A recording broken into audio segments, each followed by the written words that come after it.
প্রথমে ডাল সেদ্ধ করে নিয়েছি, সেদ্ধ হলে ভালোভাবে ভেঙে নেবে ডাল।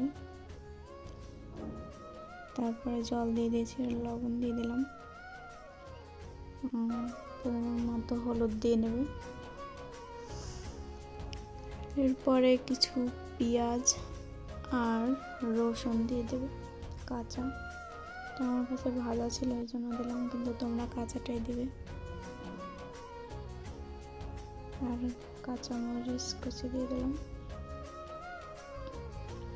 একটু সরিষার তেল দেবে, তাহলে স্মেলটা ভালো আসবে।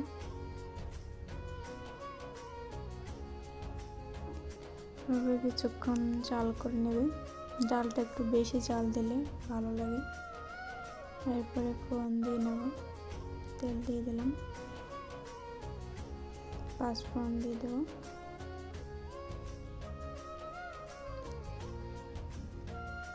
কিছু পেঁয়াজ দিয়ে দেবো, আর রসুন ভাজাই ছিল ওটা, তোমরা ভেজে নেবে রসুন দিয়ে। আমার কাছে ভাজা ছিল এই জন্য দিলাম।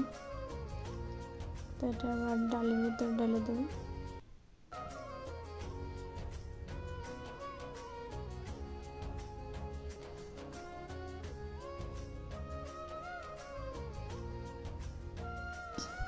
এবার একটু জাল করে নেবে।